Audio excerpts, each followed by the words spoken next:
Welcome, everyone. So we are going to just go ahead and jump right into this chat today. Today we're talking about all of the bonus material that we've been unlocking. So this is kind of a broad topic. We're going to keep the questions flowing. I've got a bunch of stuff in the Q&A, so thank you. If you're here and you have more questions, feel free to post them in chat. I'll be monitoring this whole time. I'm not going to leave, so just kind of ignore this part of your screen because I'm not going to be super interested. You guys that have to ignore part of your screen. How do you like it? Because mostly I'm just going to be chatting and moderating. I'll step in when I need to, so I will stay on video. Yeah, I'm sorry about my face being here constantly. Yeah, geez, Eric, fix your face. Come on.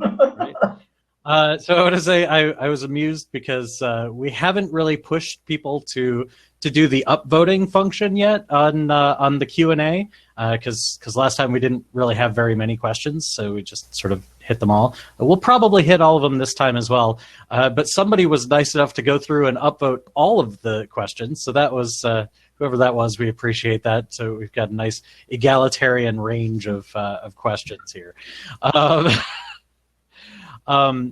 So we're going to go ahead and at various points we'll probably sidetrack because I know that both Darrell and Deanna have some things that they might want to share that are new. They've been teasing. Us get sidetracked? Never.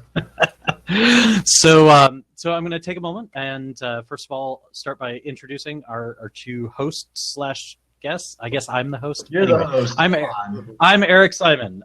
So I'm the community manager and Kickstarter manager for Ulysses North America, and I have with me first of all Darrell Hayhurst. Hi, line developer for Torg. I do a lot of writing on it. I play it a lot. And then second of all, Deanna Gilbert. Hello. I'm kind of the reality guru, social media person on the forums. I joke that Deanna is the canary in the cave. So when I do crazy stuff, if Deanna goes, she falls over, I know, okay, that's too much. Pull it back in, and we'll keep it a little steadier. Thanks, John, for letting me know that my microphone covers my face. I appreciate that. You fixed the face problem. There you go.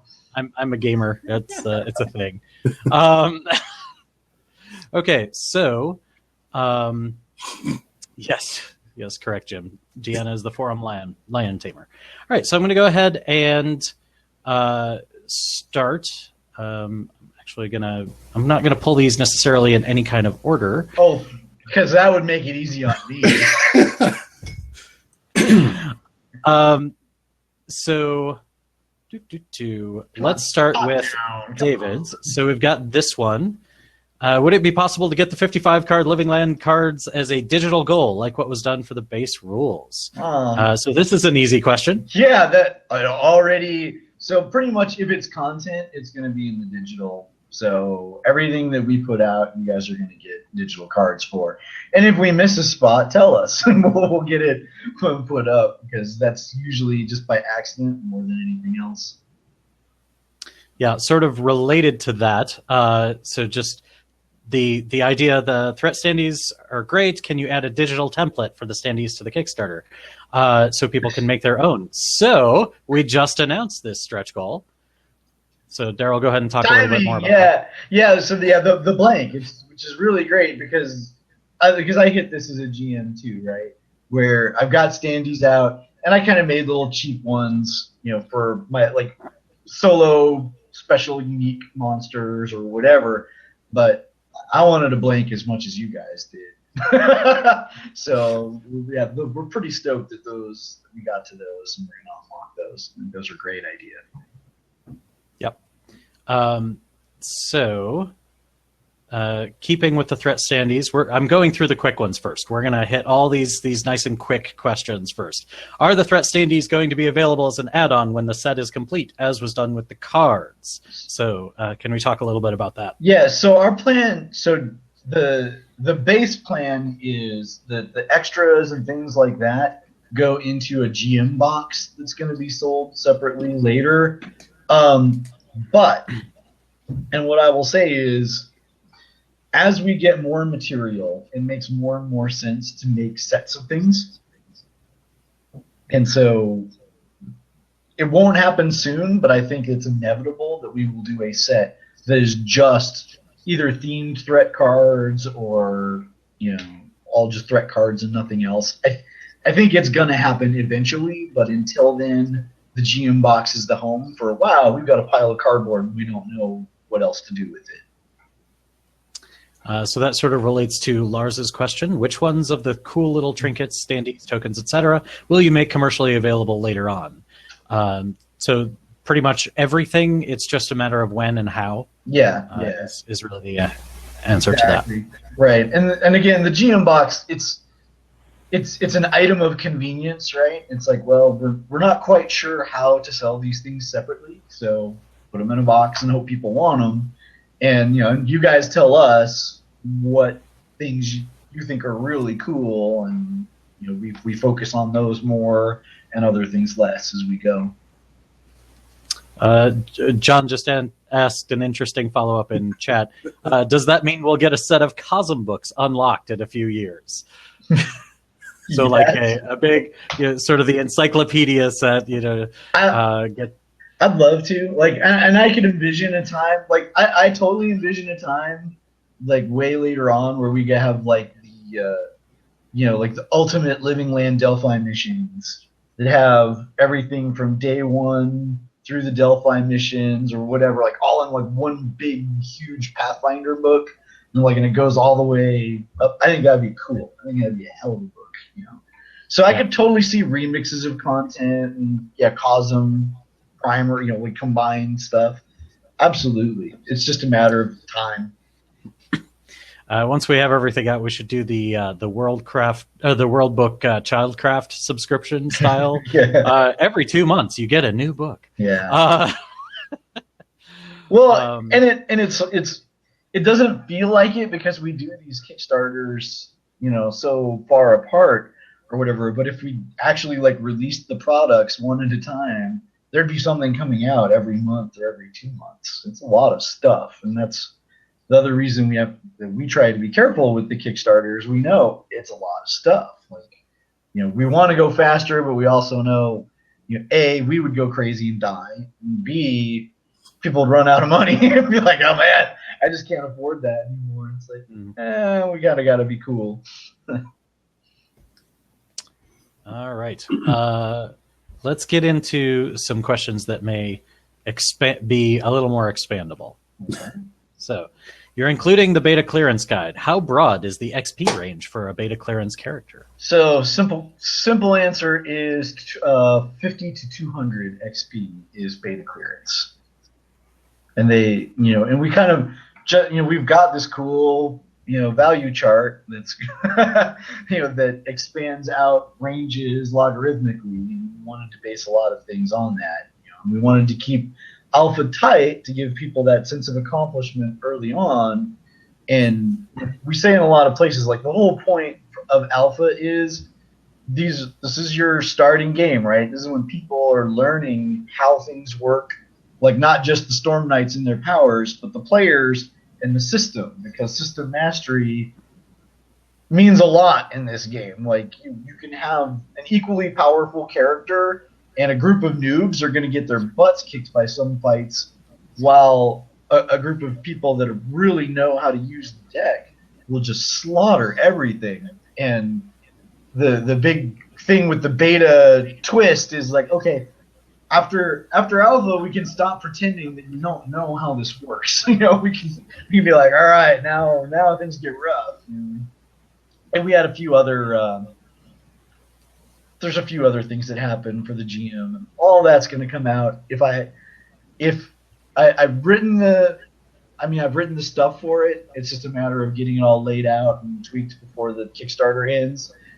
Maybe the first week after the Kickstarter that drops, if not the week after, is what I'm going for to get that into everybody's hands. so you can see where we're going with this. So Matt follows up and says, so will beta Storm Knights earn XP at a faster rate than alphas? No. So you hang out in beta. You hang out in beta for it's right. Like and it's it's kind of the D&D paradigm, right? Like you get level 1 pretty fast, you get 2 a little faster, 3 takes a while, 4, it expands out as you go. Mm-hmm. Okay.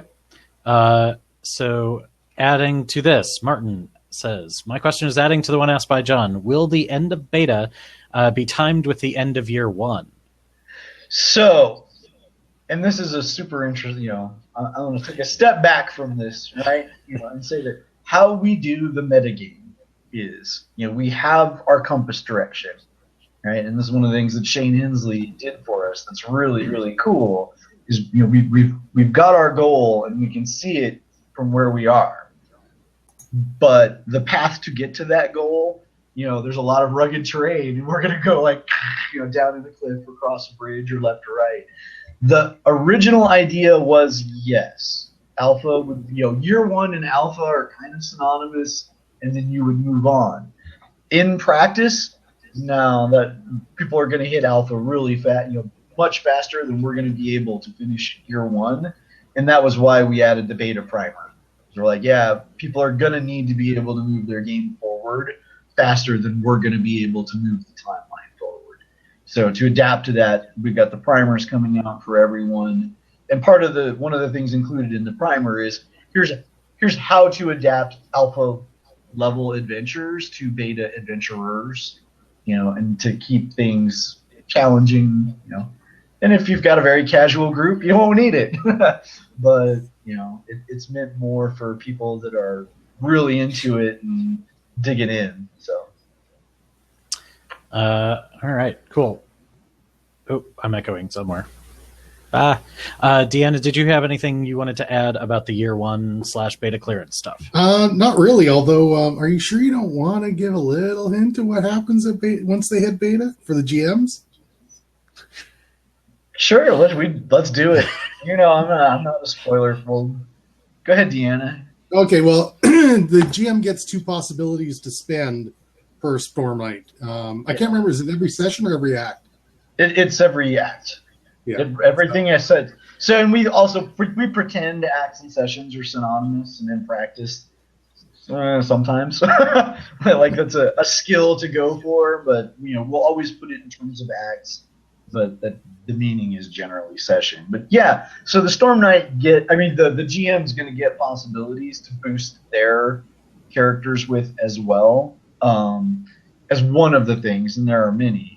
And the behind the scenes fiction is that this is the Nameless One starting to awaken and maybe influence things a little bit for the bad side, as the Storm Knights get more powerful and start drawing more attention. There's going to be some negatives that come with that.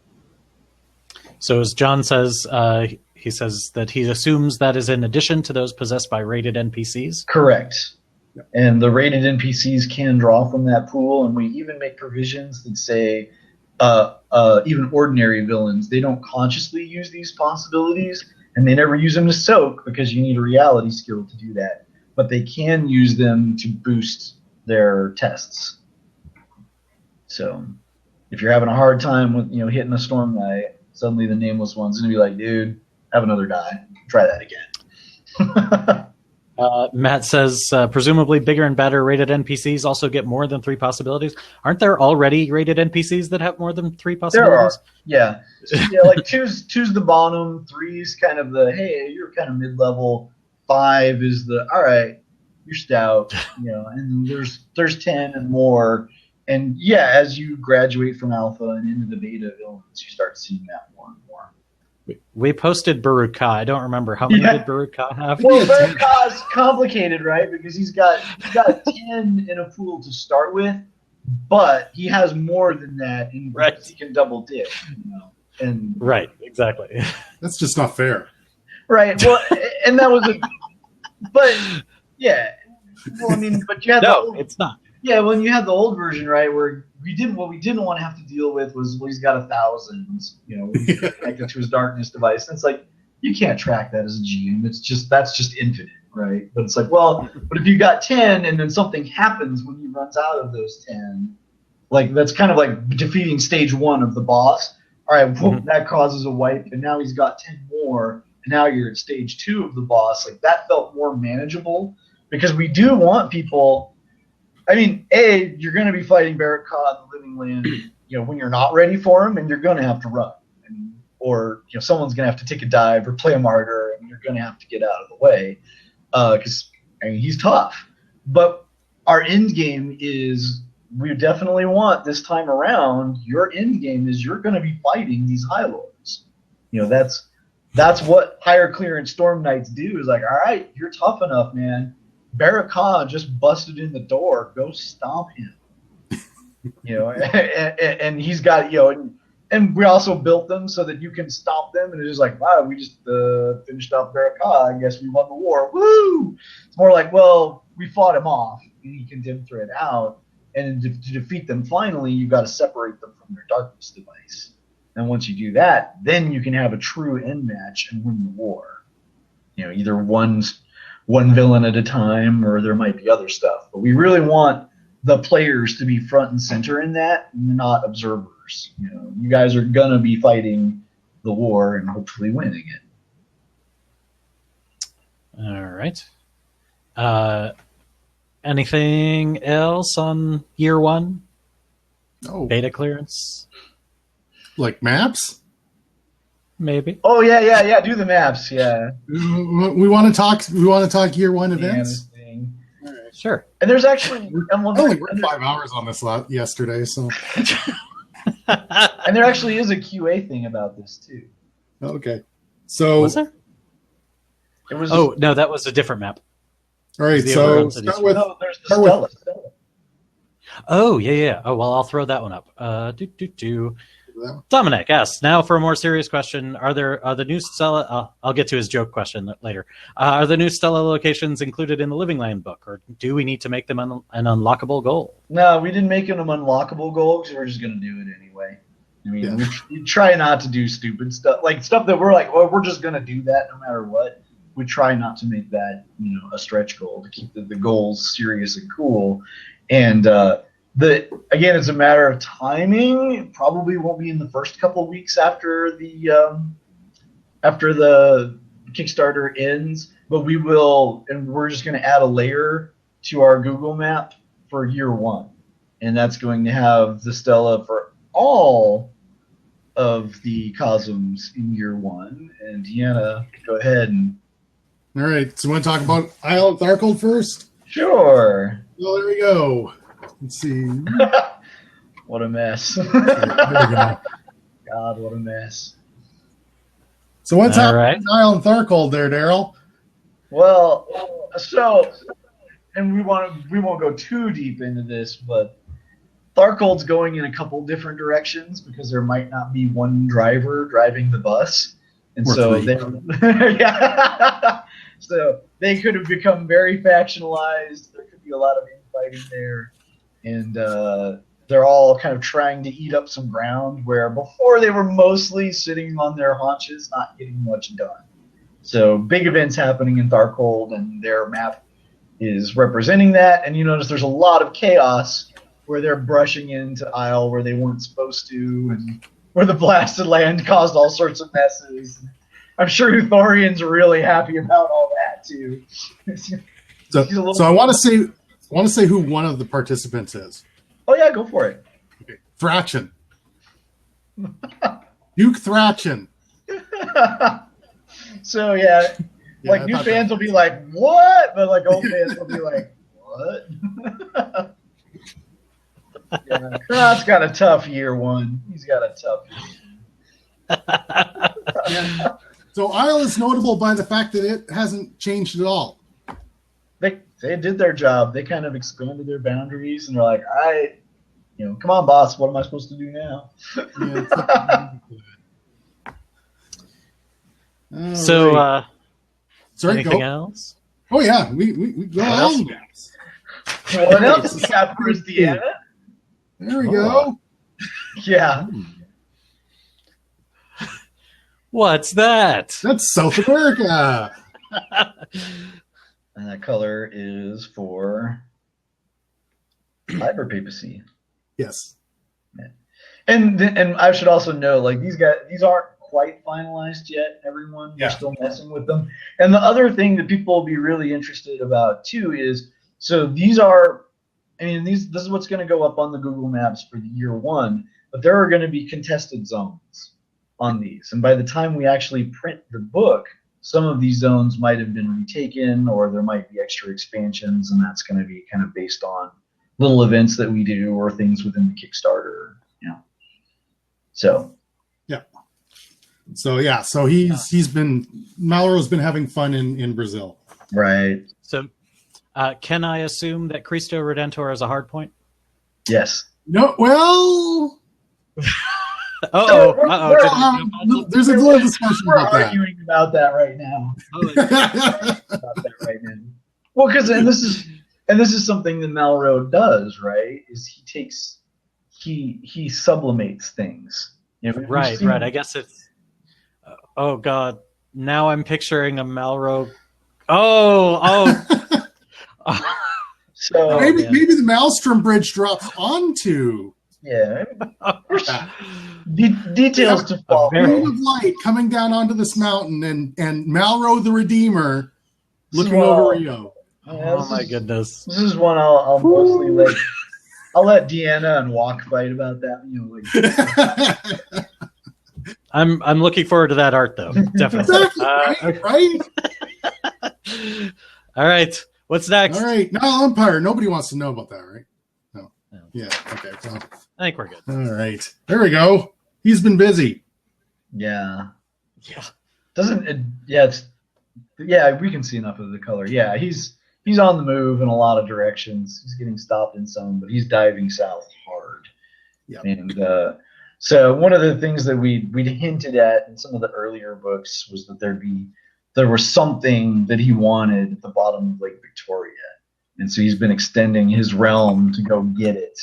And it's very possible that our adventure book for that cosm is going to be all based around the results of that activity. Okay. Could do a lot of fun earthquake stuff by accelerating the Great African Rift. That's a good one. Yeah. All right, Aurorash. So our office joke was that the Delphi Council report that goes like in the GM primer, we like have a little like there's what the Delphi Council knows about what's going on in these, so that GMs have something to latch on to if they go there before these source books come out. And the joke with Aurorash is the report's like, well, it doesn't look like anything's going on there at all. All right, no problem. But it's going more pure than dominant, which those that are savvy about the reality mechanics, that's a weird thing. Like that's not what a High Lord would generally want to have happening. They get more energy from dominant zones and less from pure. Pure is basically like slash and burn, crops where like, okay, well, I got a bunch, at the beginning, but now it's exhausted and I'm not getting anything from it in the future. So it should be concerning that half his realm is a pure zone now. Yeah, and he didn't expand the boundaries at all. Yeah, right. That's two things that hopefully people go, what the hell is he up to? Yeah, sorry, Abhishek. It's getting a lot more horrible where you live. It has a very interesting definition of good. That's what heroes are for. Yes. And actually, and India does have a lot of hard points. Like we're going to be like that's something I'm really excited about when we get to the book. Is I think it's going to have more hard points than any other realm that we've seen. Yeah, and one thing about the maps with the hard points on the maps, those are more the big ones, the important ones. I mean, there's always going to be little ones that So if you want to make a little one, go make a little one at Disney World if you want to do that. Yeah, and that's the cool thing that I think we've established that pretty well with the Delphi Adventures, where they'll find hard points, and and we've even got one of the divisions that we created that's run by one of the backer characters. That's their whole job, is mapping out these hard points, like finding them and mapping them out. Maybe we'll add them to the Google Maps as we go. Oh, yeah. I haven't been good about updating that, but that's something we need to do. They're cool adventure fodder when you see them. You're like, oh, that's great. Yeah. Just to answer Flash's question in the chat, with pure zones, they don't get as much, but they get it much faster. The thing about dominant zones is that you don't get the energy very quickly, but you will get more in the end after everything is said and done. So it's almost like he's gearing up for something sooner. Oh. Huh. All right. Pan Pacifica. Nobody wants to see Pan Pacifica, right? Yeah. No. We'll show it to him anyway. Oh God, poor Pan Pacifica. They're just getting shellacked. It's kind of wide there. No, yeah, we got it. Yeah. Oh, there it is. Yeah. Oh, no, you're a little too far over. Piece there, and then yeah, expanding, and they're also hitting a mixed zone with Lorsch. Yep. Looking forward to exploring what that's going to be like. Yeah, double zombie fun. I was just about to say that, John. Well, sort of, but the interesting thing is because the Contagions is dependent on Tech 24, it won't spread the same way there. However, it will become much, much worse for people who are already infected. So, and that's been like half the fun is some of the mixed zones. Like a lot of stuff we planned very meticulously, and a few things were just like, wait, actually, like my favorite was the mixed zone that came up between Isle and Cyber Papacy, where we're like, oh my God, that's like hell on earth. Like it's got, because demons are tied to magic, and thrive in higher magic. We've got the highest concentration of magic in the world, and the law of heresy, which pretty much summons demons, without even trying. So it's like, oh man, that place has got to be just coated with them. Yeah, I mean, so wouldn't you have some like magical creatures just inherently summoning demons by being there? Oh yeah, it is, and that's why we've like got when we get to Isle, we're like, all right, there's just places you just don't go in those mixed zones. Yeah. And of course the Channel is in the mixed zone, so I've got the Channel listed as like the most dangerous place on Earth right now. But no one goes into the Channel. All right. So anything else? Yeah, one other thing, Darrell. Do you want to say anything about what happens in Pan Pacifica in year one?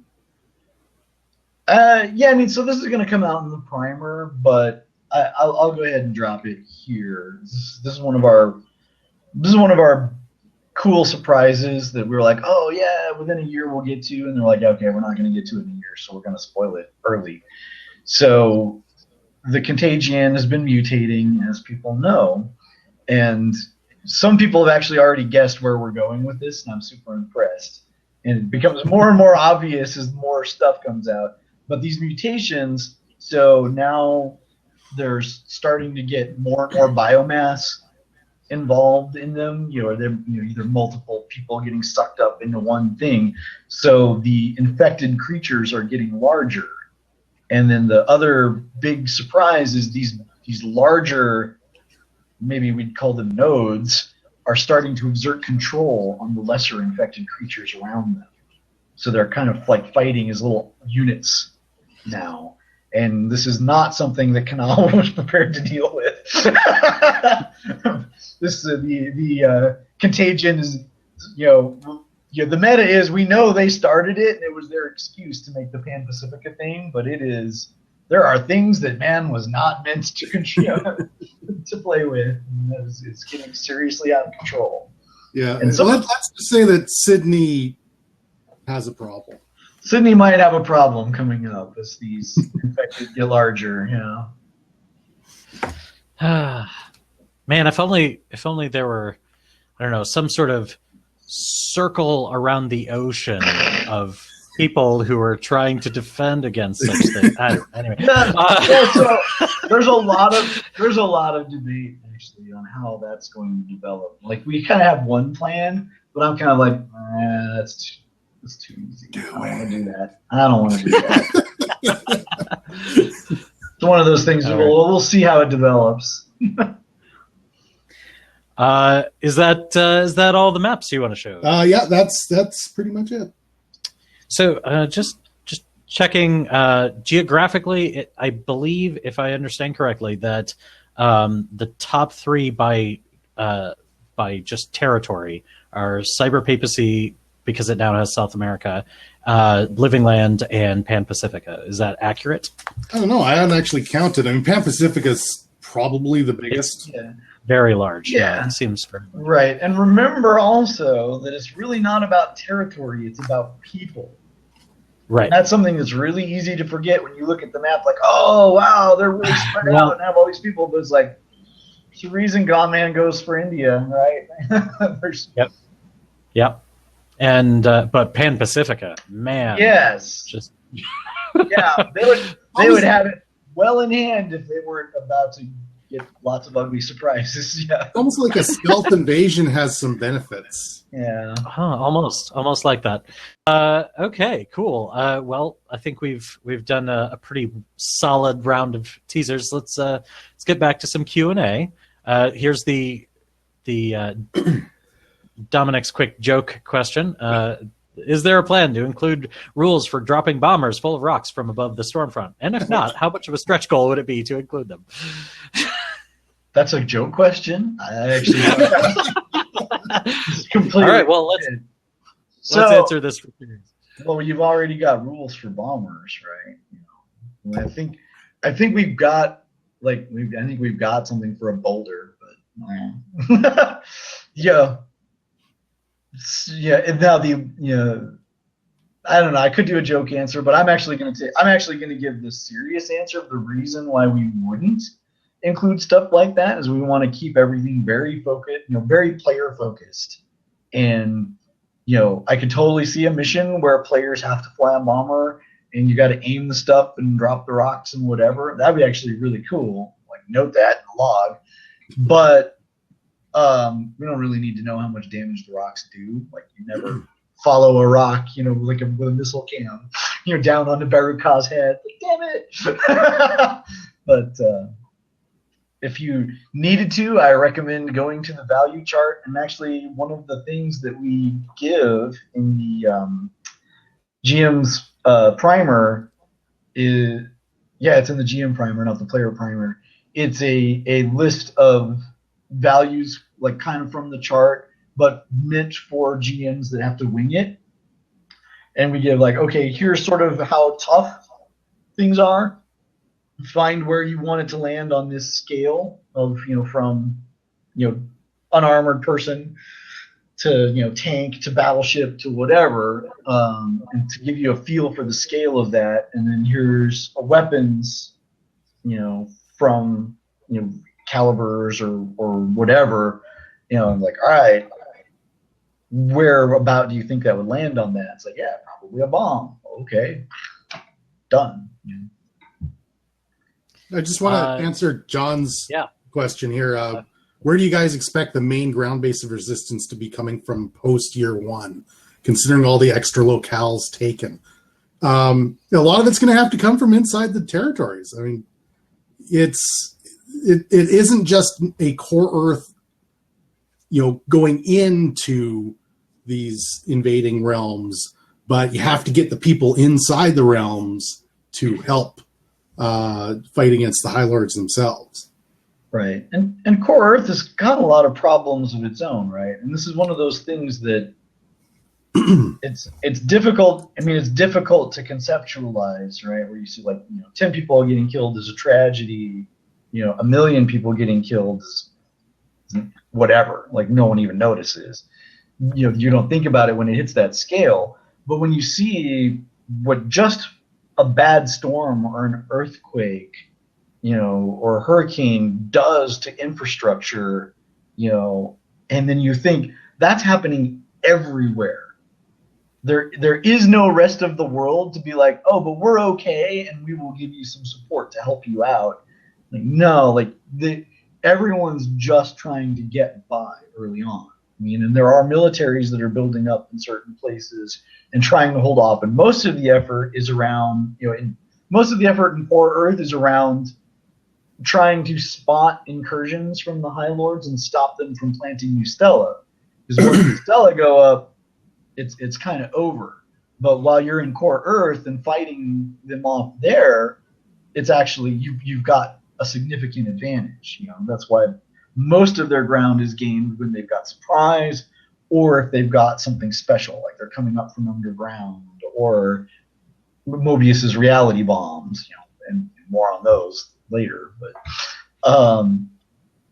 But yeah, if they can dig in and defend, and that's where most of the lines form, is in that edge where Stella would be dropped, and those lines shift constantly. And then in terms of leadership infrastructure, they moved a lot of it to Sydney because we have a whole continent that's not actually affected by the High Lords. So we had a couple nodes, and this is also mentioned in the GM primer, like Cheyenne Mountain, Budapest, and Sydney are like the three main Delphi Council nodes, and different governments move their capitals to places that they think are safe. And Sydney seems safe for now. Yeah, one thing I wanted to add is that even though we are taking some consideration into what would really happen if this happened, we're taking a cinematic view of it. It is like cinematic. If we took a realistic view, we're just screwed. It's that literally is the end of the world at that point, no matter what else happens. Just the way that our economies are all connected, and it's right. And trade is so critical to everything that we sort of nod to it, but we don't go full on into the world stuff. Hell, I even remember when some backhoe cut one internet line and half the West Coast, lost its internet for a couple days, decades ago. It's like, could you imagine the disruption that we'd be having, with all of the East and West Coast gone, all those lines cut, yes, the internet would still function, but it would be such a different beast, and that's why we don't lean on that as much in our adventures. It's like, yeah, you probably, Google's still a thing, but it's not as easy to Google stuff for answers. It's very sporadic now. Yeah. All right.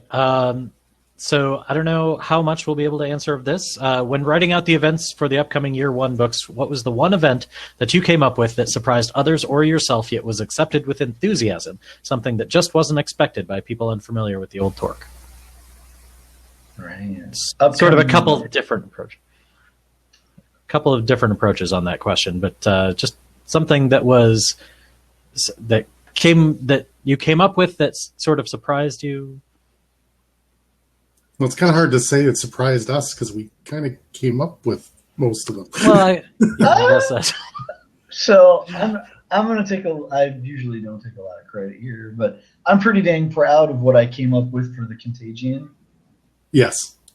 Like, the Contagion was a thing before I came in, but I think I linked it to some stuff from original Torg that people weren't expecting. And when they saw how it laid out, they're like, oh, wow, that actually works. That's pretty cool. And I'm pretty proud of that. That's, and I mostly spoiled it already earlier, with a few keywords about how. Yeah, I was sort of like, almost giving away the entire thing now. Yeah, those who are paying attention at home now know exactly where that's going. You know what? Let's just leave it at that, and let the fans see if they can figure out what's going on. I think they already have, and that's why I'm not too worried about spoiling it. We don't need to be too coy, I think. Yeah, but a couple of people have figured it out. And I think just going from the forums, a couple of people figured it out, but they haven't really really Yeah. announced it very much. Now, I will say Shane surprised me when with the cyber, and cyber papacy going into Brazil, as far as I know, came from him. Is when we were talking about it, and he's like, "Yeah, I think that Malraux would totally try to exploit that connection." I'm like, "Oh, that's super cool." Like, you think of the cyber papacy in terms of Europe, but he's like, "Oh yeah, no, he'd go where there are believers, right? He'd go where the people are."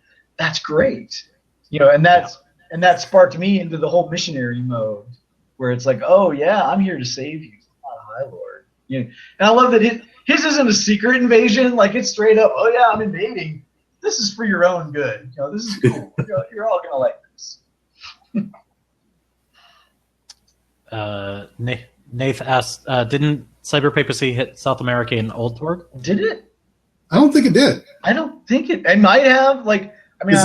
Space gods were there, so yeah. I thought, but it might, maybe it happened late or something like that. I didn't follow too much about what happened right at the end, so I am missing one or two Infiniverse books, but I don't. It could have. That's something, and it could be. And if so, that's totally what we're doing on purpose. But yeah. It's because Shane would know. He was very good about tracking that stuff. Huh. Yeah, something to look at. It could have been. But just to answer a question that came up, I don't know who asked it, but yes, space gods, yes, but not like you think they are. So, and that is something I think we should just, Yeah, and there have been hints. There were hints about that in our when we broadcast our backer game from Gen Con last year. There were a lot of hints about where we're going with that. But what I will say that's a spoiler is, no, they're not all dead. We didn't kill them all.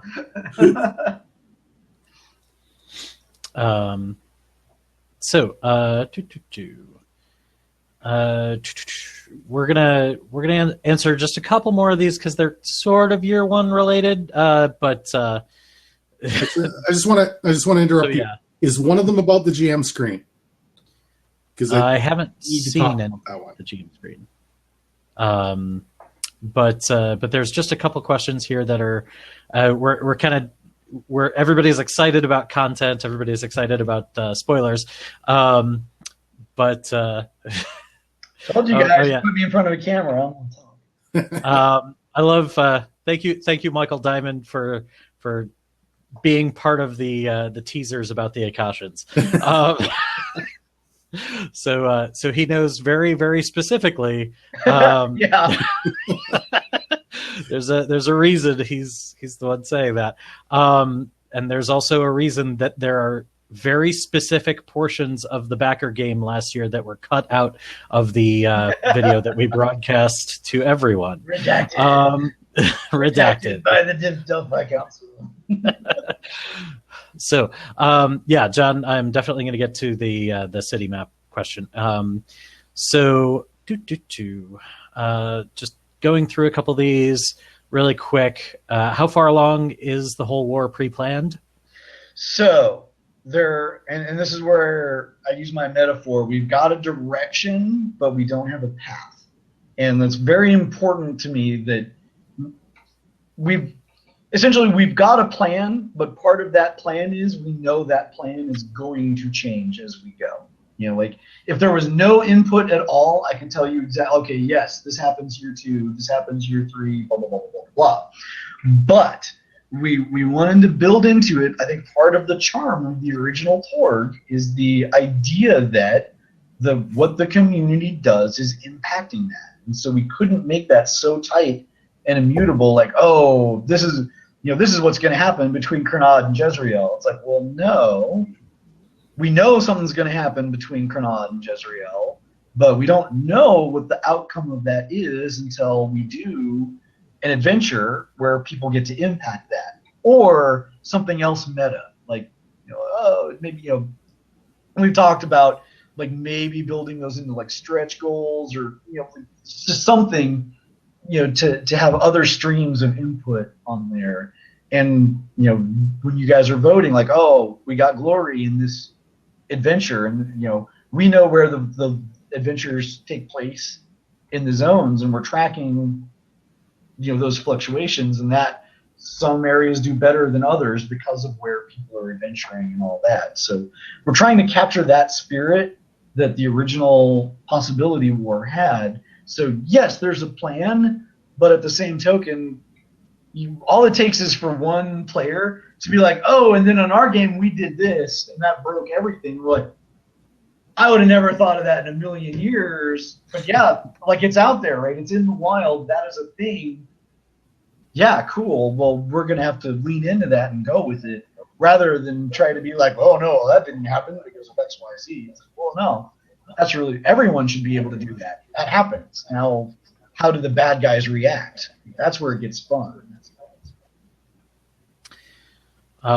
Cool. Really quick question. Will the GodNet be its own realm or location? So that that's to be determined. Yeah, I'm gonna defer that slightly to Deanna and Walk, who are working on that book. But here, my philosophy, my entire point to including the hard light holograms and things like that in it was one of the general issues that you have with Cyberpunk, right? Is you want to do net running and you want to do that stuff, and it's really cool. But if there's only one Storm Knight who's a net runner, well, it's like, okay, well, if we pay a lot of attention on how those mechanics work and how that happens, then that's the only player doing anything, and everyone else kind of gets to be like, all right, I guess I coast along or protect his body or whatever. And what I'm interested in was bringing the GodNet out into our world, where it's like, hey, you don't have to, it's not like, I go into the computer and now there's all this crazy stuff and it's really risky. And it's like, wow, good thing you're a hacker and can go in there and get jacked up by all this stuff that I'm immune to just by not plugging in. Like, I wanted it to be the opposite. Like, the hacker's like, oh no, I'm the guy with the tools to actually see what's real and what's not real and find the vulnerabilities of these things. Whereas the person that can only interact on the surface level is like, well, that looks like a giant thing, and it's invulnerable and it's going to kick my butt. I don't have that access. So I'm much more interested in bringing the world of the GodNet up into reality rather than vice versa. Yeah. Now, that being said, right. That being said, that's certainly going to be in there. But I think we do have an idea of how to make the GodNet player friendly for everybody, but it's something very early in development. I don't know if it'll work, but we do have an idea of what to do with that, and we'll just see how that comes out. And okay. One general rule that we've got for all these things that we talk about adding is, well, we're never going to add a new skill. We might add we will add lots of perks and things, but we're not going to change the basic grammar of the game. So when we add subsystems or details or things like that, they're going to clarify things, but it's all going to build on things that are already in the game. So. All right, cool. Let's go through the last couple of things from the Q&A. These are getting back to some of the unlocked content. First of all, we have a question. When can we see a preview of the Overgrown City Streets map? So Alita Saxon is our map maker extraordinaire, and she's just done an amazing job with them. We've got a rough for it. We have kind of decided it's not worth showing off the roughs to people because, it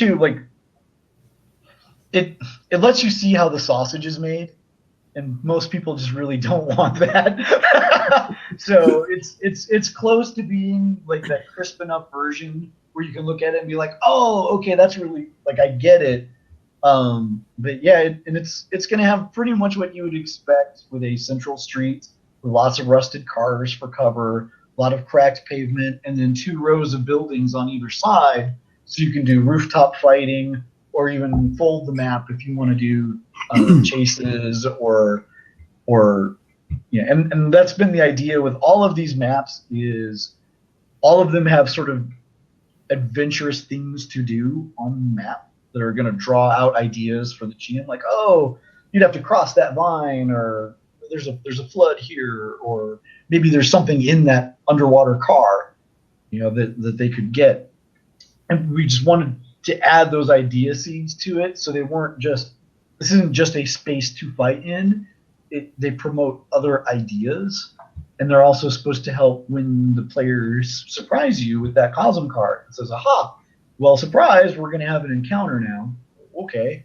When you put that map down for that encounter, it's going to suggest, whoa, wait, there might actually be something else going on here too. And you can kind of play into that. So I'm super excited about the maps. They're one of my favorite new items. Yeah, I feel like, and maybe Darrell, you can speak to this. My impression is that, wow, I'm getting some serious echo. Deanna, is that you? Nope. Okay, I don't know what's going on. It's gone now. Okay, good. So yeah, my impression of the maps has been that each one is kind of designed towards thinking about a dramatic task, and that's like the map just gives you that. Like I can point at the map and say, "Here's A, B, C, and D." That was very much the thinking that went behind them. But we also wanted them, like, if we were playing this as like a skirmish game, they would give you places to go, to hold, or have cover from, or whatever. We put a lot of thought into the elements in each of these maps, so hopefully people like them and find them very useful. All right. Okay, so next question. With the new update about acrylic tokens, how much overlap will we have with the final products? Now, there's a couple of things. I don't know if Pascal's in the chat. There's a couple things that overlap could mean. So let's talk about all of them, just to be thorough. So first talk about how do they overlap with the cardboard tokens, and then sort of is there overlap between the different packs, sort of thing. Yeah, so the overlap with the cardboard ones is they are the acrylic version of the cardboard ones.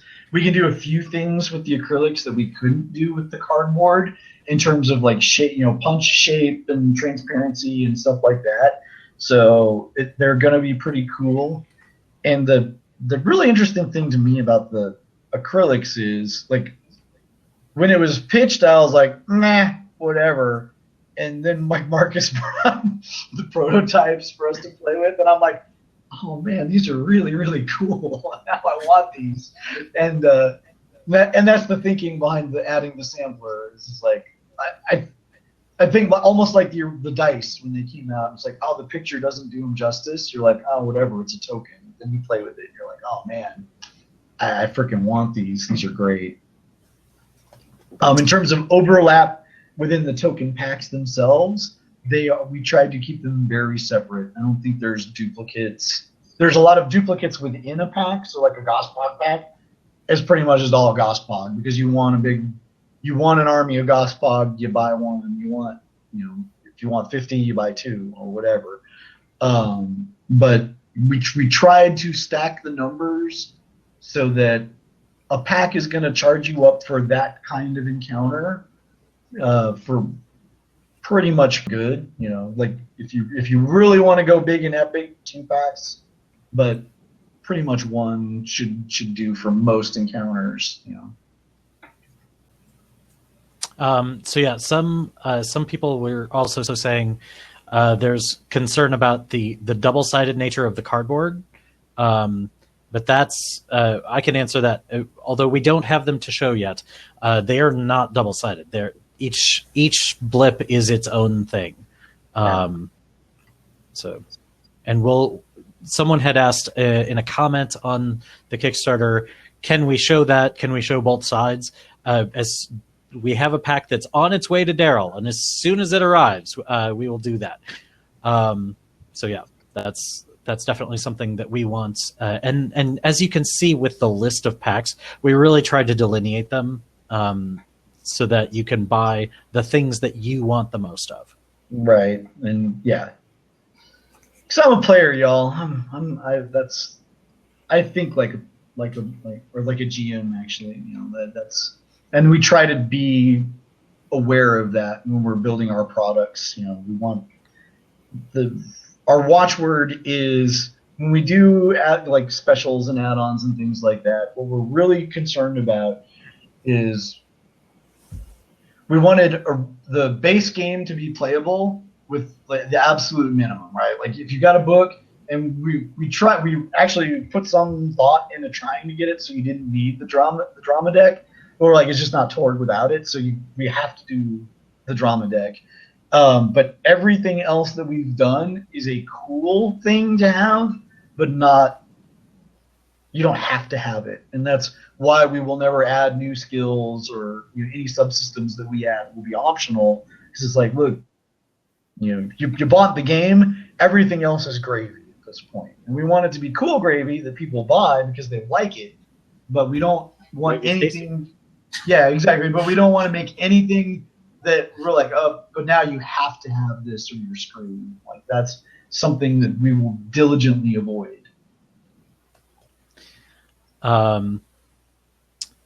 Yeah. So, and just to a couple of things, then follow up about the maps.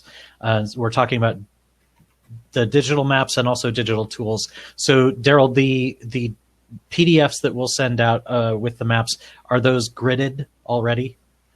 That actually has yet to be determined. The base idea would be they would be gridded, but can we make layers? We could do it layered. Okay. That way, people who want to use it in Roll20 or something like that, they have can import it either way. That would probably be. I will make a note here to ask the production crew about that. Cool. And so yeah, as far as I want to answer a couple other things. Well, first of all, Deanna, can you speak to what you're working on right now for Roll20? Yes. Well, been a little busy this week, but sure. Yeah, some jerk you're working with is like, I want a bunch of maps. I know. Let's share them all. So I have just finished doing the main Roll20 drama deck. It should be going up in the marketplace soon. But we're also going to be including a expanded deck that if you, say, wanted to have like 150 cards in it instead of just the 60 or whatever it is. Especially if you had a large group, we'll actually go and do that. You won't have to actually do it yourself. That's pretty easy to do. That's one thing I have to do next, but that won't take me very long. I would expect that probably by this time next week, it'll be into the folks at Roll20 to do whatever they need to do to put it up. And as far as the maps go, that's something that we can, as we get better at using the Roll20 marketplace, we can do that. For those of us, people asking about Fantasy Grounds, one of the tricks with Fantasy Grounds is that it's much handier for the end user, for the consumer, because everything's already done for them. It's much less handy for us because that means that we have to do everything for them. Yeah. More to the point, if we can't do it, and we can't, right. I'm not familiar, they need to get support from the community to do it. And I answered this question on chat, but I'll just say it now, is that there was a little bit of a miscommunication between me and the folks at Fantasy Grounds, and I thought it just kind of dropped by the wayside, but we've been in touch again, and that still could happen for support there. I will say that the best way to make a game happen on Fantasy Grounds in general is having more people using their generic tools to run that game. Because the more people who do that and sort of build their own stuff. Then Fantasy Grounds says, "Oh, you're playing this game? We have a lot of people playing that game. Maybe we could hire you to finish that up and on a license with the company." Because that's sort of how Fantasy Grounds works. They're looking at the things that they're doing and that their customers are doing, and they say, well, what is it that the customers want, and that's what they pursue. So yeah, and John, if you could, I don't know if there is a thread for this on the forums, but if you could create sort of a Fantasy Grounds helper forum, a forum thread, that would be super awesome. That's a great idea. Just to get people going on that. Excellent. Yeah, so that's pretty much everything that we have. Oh, no, sorry, we've had a couple more. So that was that question that we saw. Oh, yeah. Will they be in a tile format? So that's sort of like what we asked. And then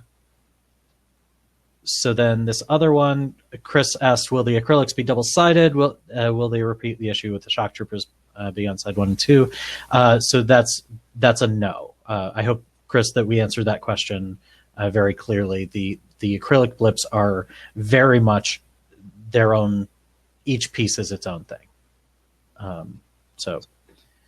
Well, Jim, your timing is good. I think we're actually that I don't know, John. I don't know if the image is reversed on the other blip side. We're going to have to look at that. Yeah. So the ones, the prototypes that I saw, there were basically you could kind of see through them to the backside. I don't know that that's how the final one will be. That's why we're kind of hesitating to answer on certain things, but I don't know if they'll keep the transparency or whatever, but I thought the transparency was really cool. It's like the dice. I think that's an ad, yeah. But I don't know if that's the direction that we're going. I'll find out in the mail in a couple days and be able to answer that question. So Dean, the way we did the bundles is unfortunately it's really the way we have to do the bundles. I can't do yet another big bundle of everything. It just means you'll click 3 different things in the add-on selection in Game On. I'm happy to help you with that if it gets to that point. So when we get to the Game On store, I'll walk everybody through how you do that and how you make sure that you're getting all the things that you want. That's my job. That's what I will do. Metallic briefcase.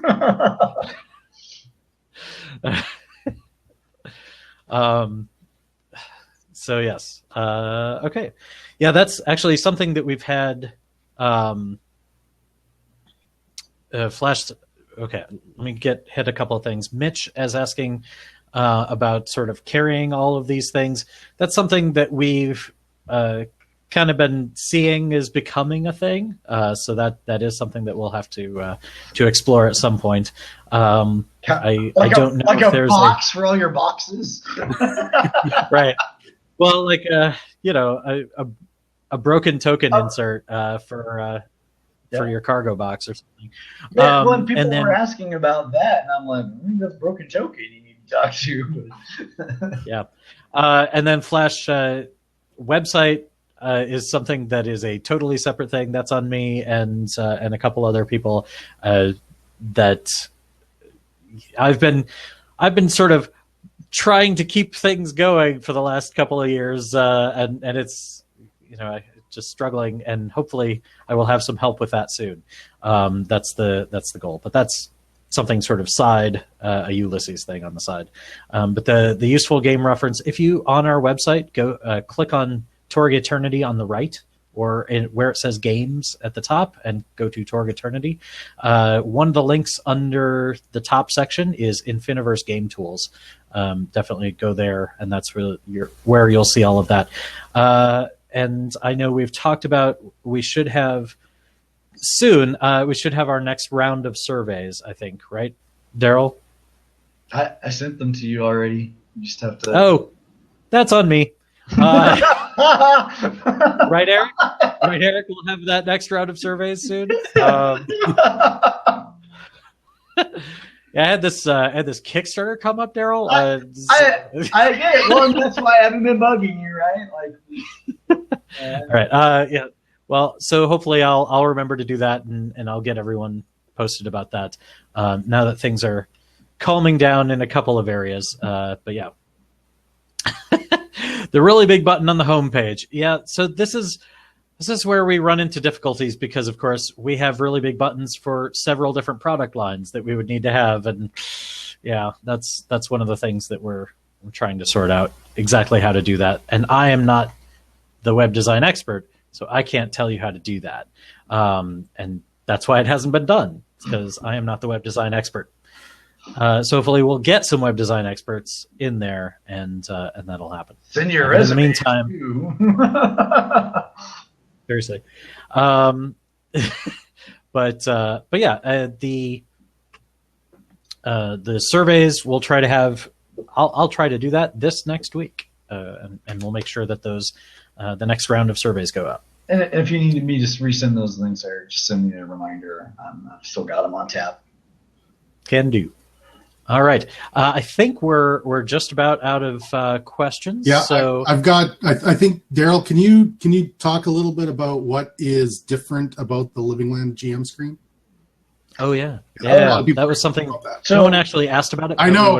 Yeah, a lot of people on the forums have been asking. Yeah. So the whole idea behind this GM screen is, so we got the center panel has got the very top sort of regular info, that we can pull from all three panels from the old one. We've got the cream of that crop in the middle panel. And then the wing panels have all the new, so we've got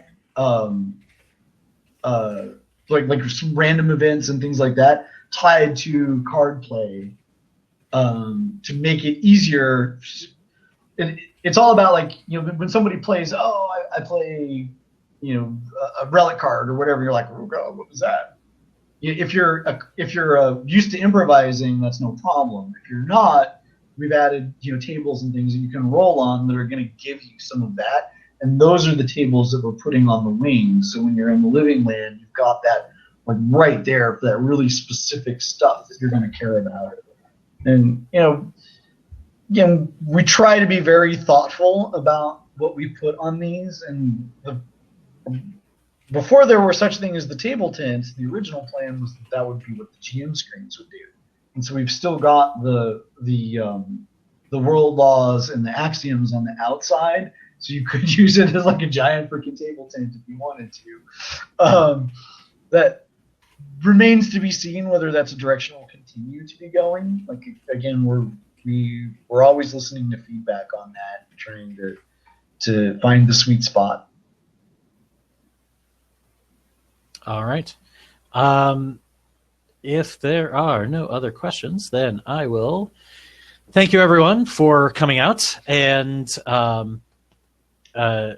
definitely anybody who missed this, you should definitely point them to watching the archive, because there's definitely some interesting new material going on in this chat. I hope everyone enjoyed all of the preview stuff. So thank you, Deanna. Thank you, Darrell. And one other thing, if because I know there were some questions that we missed in chat, if you go onto the forums and you ask if we can answer those questions, I will answer those questions. Yeah. And thank you all for coming, and your interest and your support and all this. It just constantly blows me away. So much appreciated. Yep. All right. Thank you, everyone, and we will talk to you at our next live chat. Yep.